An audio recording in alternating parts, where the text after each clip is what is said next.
Welcome to the All Around Joe Podcast, where we optimize your human performance from my personal experience as an athlete, coach, and all-around self-improvement junkie. On this edition of the All Around Joe Podcast, I'm going to be talking about travel snacks that will keep you fit and healthy no matter what type of vehicle you're traveling in. We're going to focus a little bit more in on air travel, but we will talk about all kinds of different travel here on the All Around Joe Podcast. If you're watching this video, you can see that I am actually in the campground at Denali National Park, where we just got back from riding on an 8-hour bus ride into the park.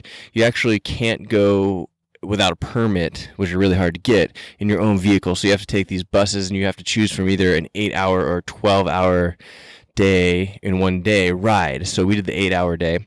And we saw, I think something close to like 20 grizzly or brown bears. We saw a bunch of moose. We saw caribou. We saw ground squirrels.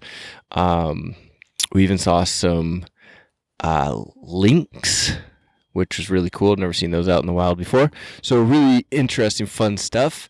And today we're going to be talking about travel, since I travel all the time, but I do a lot of air travel as well, which I think this is most relevant for, because most people that we run into have zero strategy except for maybe like a bag of nuts or something like that they're carrying with them on the airplane. And we're going to get into why that is not the best idea for you. But before we do that, this podcast is brought to you by the Get Better Project, which is my online at-home workout program. In fact, I was just shooting some videos out here for the Get Better Project to tell people how you can work out with just a couple of dumbbells in the middle of nowhere in the wilderness here and get a fantastic workout. That's what the Get Better Project is all about. It's about using minimal equipment, get in fantastic shape, whether that means you want to lose some weight, lose some body fat, see those abs, get in shape for some vacation that's coming up, or just be super fit and healthy so that you could go and climb any of these mountains around here. So that's what I use my fitness for. But the byproduct of my fitness personally is that I get to stay lean and fit all the time as well. I think that a lot of people get it messed up and they have this goal of aesthetics, like I want to look a certain way. But if you just try and do your best at a particular workout program like the Get Better Project, so you are in awesome shape, the byproduct is that you have all those aesthetic benefits or goals being met. So you don't have to focus on them, and you can focus on being the best version of you possible, and then you get these secondary aesthetic results, which is super fantastic. Hopefully somebody doesn't drive by here and ruin the podcast, because we've got some cars that are coming by, some big old puddles there because it rained like crazy here. The other sponsor that is helping us out with this podcast is Blonix, which I have loved their HMB Plus creatine product for years now. It is my favorite HMB Plus creatine product, Every time that I want to get massive gains, I go to that product. And if you go to Blonix.com, you can use the code AllAroundJoe and get yourself 10% off to try any of their products as well. I'm actually using their HMB Plus creatine, their beta-alanine, and their egg white protein powder right now, which is delicious, in some overnight oats. They actually just gave me a shout out on their Instagram for the overnight oats recipe, so awesome job. Thank you, Blonix. That's super cool of you. So I recommend any of you guys try that. I am a Blonix ambassador and proud to be one. All right, let's jump into this. The reason that I really got into this idea here is because we've been doing quite a bit of air travel, and the TSA always not necessarily makes fun of us, but notes how much food that we bring on flights. And it's not even that we're always flying that far, it's just that we don't want to have to rely upon airport food or the food that we may or may not be getting served on the airplane. And if you guys have done any research or looked into the difference or like how gut health or gut bacteria works and the biodiversity that is ideal for having good gut health and like what it can do for you. I mean, the bacteria in your gut can have to do with like how much body fat you're holding onto, how much energy you have, how your brain is working. It's like pretty much anything that you could think of, the bacteria in your gut has some sort of a hand in. So doesn't it make sense that you'd want to have really high quality gut bacteria? It totally does. Now, the way that you get rid of it or have bad quality gut bacteria is by having a lot of processed foods, which is exactly what you're getting usually in an airport or an airplane type of situation, because they're having to process those foods so that they have preservatives in them so they will last longer. And you do not want to set yourself up, especially if you're the type of person that travels a lot. You really need this.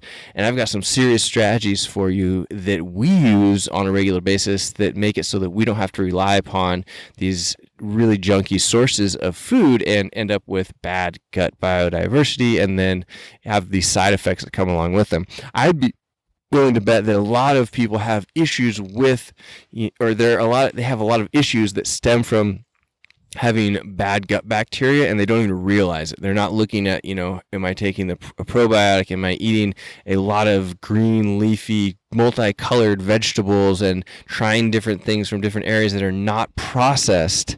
Because that is the key to having a really healthy gut. Wouldn't you know? Which kind of goes a little bit away from my philosophy in like eating with routine, because you've got to go and try different things to get different gut bacteria introduced into your body. So that was my little spiel on the gut bacteria thing.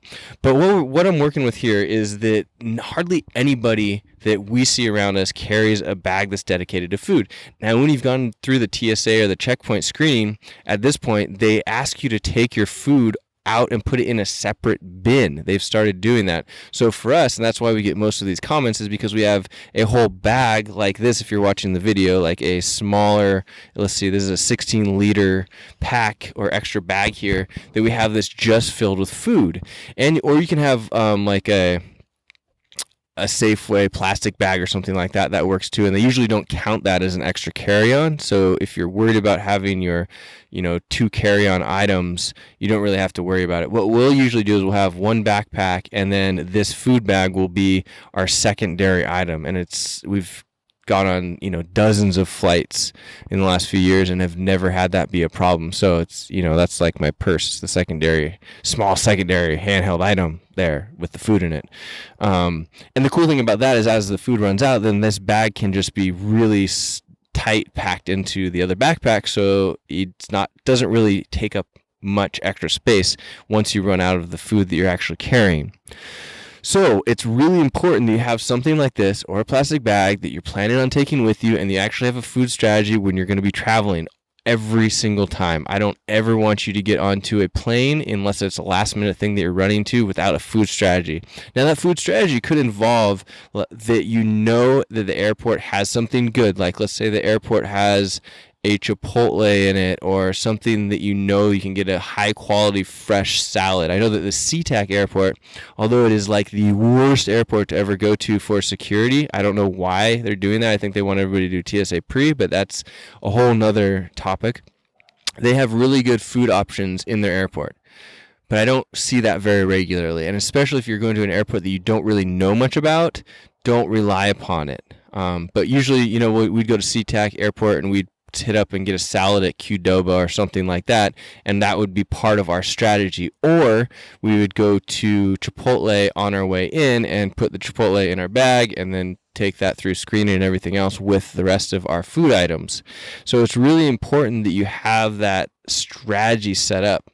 There's a couple of reasons that it's important, other than just eating junky food, is to avoid binging on low quality foods, because a lot of times people are traveling, they didn't think about their food strategy, they're just shooting from the hip here, and then they end up getting extra hungry. And when they get extra hungry, they make bad food choices. When they make bad food choices, they end up eating not only this processed food that's available to them, but they end up like in the Anchorage airport, they smell that Cinnabon and they go in there and they get themselves some cinnamon buns, and next thing you know, they've put on a couple pounds of body fat, plus they've gotten this terrible gut bacteria that they're getting from it. So it's a lose-lose situation. You just get yourself too hungry. The other thing is that like we said, actually the next thing on my list was to the gut biodiversity, which I jumped ahead and got through that already, so that is another one. But you're basically trying to keep yourself from binging on low quality foods. You're keeping yourself from having a processed food just indulgence that's not going to be good for you. Now, I'm not saying, don't do that if you want to do it as a cheat day, but don't do it as an unplanned thing, because travel can just kill you. It's stressful on your body. You're going to get this bad gut bacteria. You're going to have foods that are not ideal for living a healthy lifestyle. And then those things are like the trifecta for you putting on body fat. So unless you want to put on body fat, most of you don't, although it looks like, you Americans do. But hopefully if you listen to this podcast, you're not trying to put on body fat, and, I can help you with that.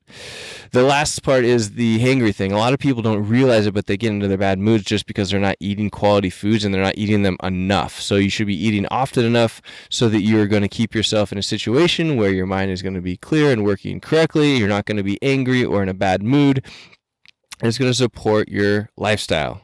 Okay, so what would you put in this pack? So you've got this nice pack here. We've got a Cotopaxi pack. We actually really love these packs. We've got the travel backpacks as well as this day pack thing. It's called the BATAC, BATAC 16, and we throw all kinds of things in there. Like today, we actually used this out on our bus trip, the 8-hour bus trip. We went with our strategy here. Bring nuts and seeds, bring sandwiches. So we made some fantastic sandwiches with an example would be Dave's Killer Bread. We put half an avocado on there, put some spinach, some antibiotic, hormone-free turkey. Let's see what else was on there. Some mayonnaise. We usually put some mayonnaise on there. Mayonnaise is pretty much just eggs. I enjoy it. You don't have to put mayonnaise on there, but mayonnaise is not that big of a deal.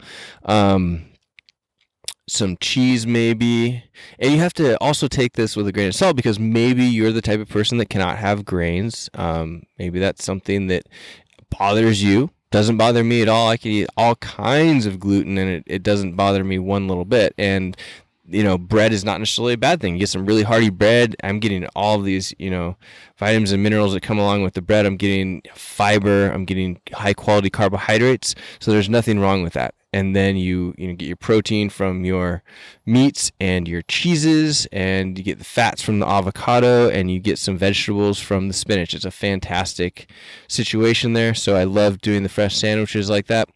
And then vegetables. So cutting up vegetables like green peppers, yellow peppers, red peppers, orange peppers into little strips, and you put those in a baggie with maybe some broccoli, some cauliflower. That's a great way of just keeping things fresh and snacking on them as you go. The peppers especially can be a nice snack, and they're full of fiber, full of vitamin C. So it's a great way of getting some extra nutrients in there while you're traveling, and they stay fresh for quite a while in a Ziploc bag. Low sugar, low processed, or low ingredient, I shouldn't say processed because they're definitely going to be processed, but low ingredient protein bars. We've been going to No-Cow more often than not just because they're very low sugar. They do have some sugar alcohols in them, which I don't love, but it's just a couple sugar alcohols. I'd rather have sugar alcohols in a couple than, having all of the sugar that a lot of people are intaking anyway. And you'll also find that certain protein bars make you feel good or feel bad, and No-Cow bars tend to both make both of us feel pretty darn good. We've also been eating Perfect bars quite a bit, and Perfect bars will say that there's sugar in there because they put honey in there, but there's very few ingredients in a Perfect bar, and the overall net on those Perfect bars is going to be that it's a lower glycemic total food. So if you don't know much about glycemic index, you can lower the glycemic index or the results or impact that it has on your blood sugar by wrapping it with things like protein and fat. And so adding protein and fat to things like carbohydrates will lower the glycemic index or the amount that impacts your blood sugar, so that you can have essentially less body fat, more sustained energy, that type of stuff. So Perfect bars have been something we've been going to. They also, once you really get in tune with the way that your body feels, you'll eat things and you'll know whether or not it's going to be a good thing or a bad thing for you. And Perfect bars are one of those things that I've known personally that they are a good thing. They make me feel good. They don't make me feel like I've got a blood sugar spike or a drop or any kind of weird stuff. So I've been really enjoying eating those Perfect bars, all kinds. I really like the blueberry, the peanut butter chocolate chip, and there's a couple others that I like as well. They've got a whole bunch of different styles of bars. Beef jerky can be actually pretty good as long as you're getting a high quality beef jerky. I don't have one to recommend because I usually don't buy them because it's expensive. I'd rather have a sandwich or protein bar or something like that. But you're also looking for low sugar because a lot of times people who are making beef jerky think that, oh, I'm gonna just load it up with sugar so it tastes good, because Americans will buy things with sugar in them because they're addicted to sugar and all that fun stuff. Don't do that. Avoid sugar in your beef jerky. So low sugar beef jerky. Also, vegetable chips. There's a lot of vegetable chips that are coming out here that are pretty interesting. Just be aware that they can be high in fat. So what they'll do is they'll have these cool vegetable chips, but then they'll put a whole bunch of oils and stuff on them so that people think that they taste delicious like potato chips, and they end up not being all that good for you.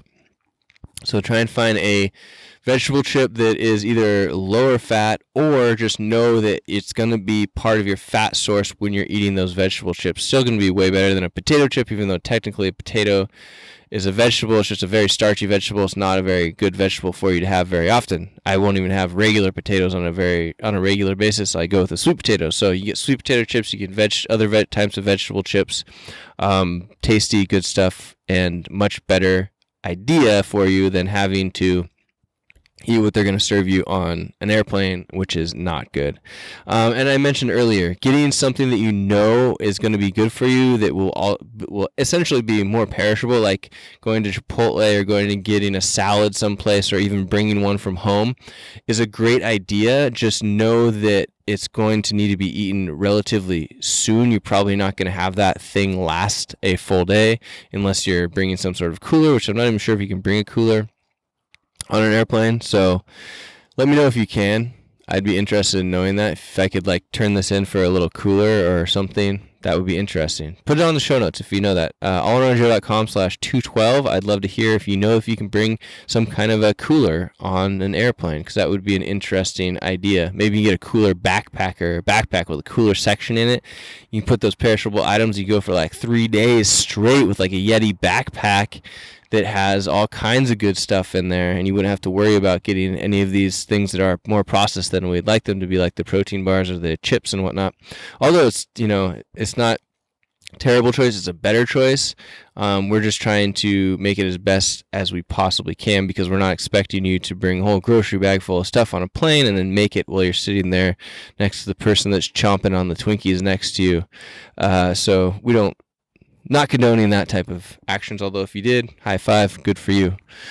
So that's what we have for you today. I'd also love to hear, what are your go-tos for travel? Do you have anything else? I'm sure that we have other things that I did not list here. These are just our main go-to items that we like to bring. I used to bring cottage cheese on airplanes, and then they started telling me I couldn't do that anymore.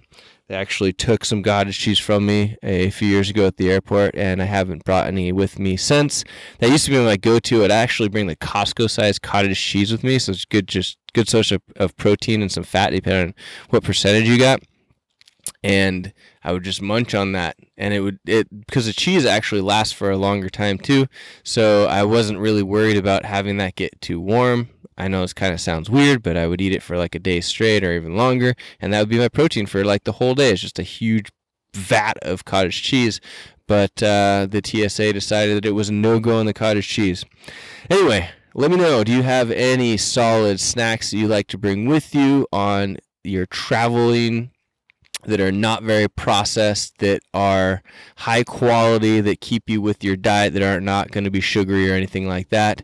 Let me know. I'd love to hear about it. Like I said, allaroundjoe.com/212 is where the show notes are and where you can let me know, because if you let me know there on the bottom of the show notes where the comment section is, then everybody gets to see it, and that's what we want. We want to help everybody as much as possible. All right, guys, don't forget, this podcast is brought to you by the Get Better Project. We are putting new people into that Get Better Project every single week, so if you would like to be one of those people that would like to get better with us based off of my program that I am doing, that Emily and I are doing, that has to do with body weight only, or dumbbell kettlebell only, or full gym. If you're blessed with having a full home gym, that would be fantastic as well.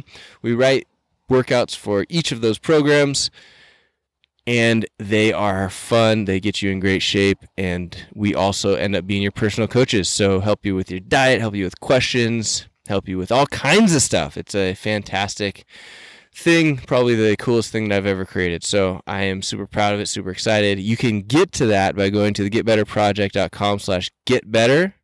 That will take you directly to the sales page where you can sign up for the Get Better Project. And if you have any questions about it, let me know. I'd be happy to answer those questions. Lastly, this podcast is brought to you by Blonix, which is my favorite HMB plus creatine company. I keep coming back to them year after year, and I'm excited to tell you that I am a Blonix ambassador. So if you guys would like to get yourself a discount on Blonix, go to blonyx.com. And all of their products are good. My favorite is the HMB plus creatine, probably followed by the beta-alanine and followed by the egg white protein powder. But they're all excellent, and the company is excellent. So use code AllAroundJoe to get yourself 10% off trying any of those products. I would condone doing that every single month and keeping your cupboard full of Blonix. As a funny story, I actually have some people, I used to promote Blonix quite a bit a few years ago, and I have some people that have told me that they still had used my code like 3 or 4 years later to get their Blonix HMB plus creatine because they kept going back to it. They kept thinking that it was the best product out there, and I frankly 100% agree with them. So just a fun little story. People still using my code, and I would see that pop up.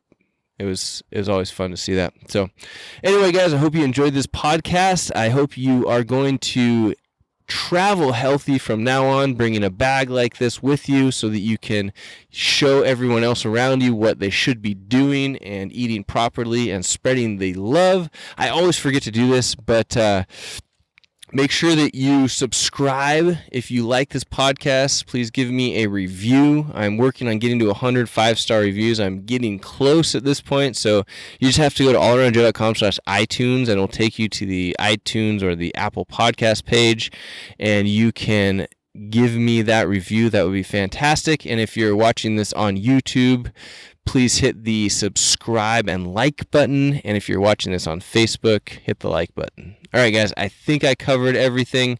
I also have the Feel Good Friday email list. So if you go to allaroundjoe.com, you can sign up for my weekly emails, which is just 3 to 5 fun things that I found over the week. Those could be like my, cool hikes that you've got to do before you die. That could be like food that I'm eating that I highly recommend.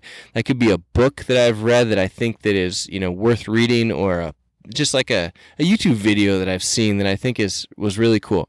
So I send that out every Friday. It's just cool things. You also get to hear about where I'm at in my life, meaning like, are we at the top of a mountain or at an airport or whatnot? Since we travel full time, it's kind of fun to follow us around. So you can get to that by signing up for the Feel Good Friday emails on allaroundjoe.com.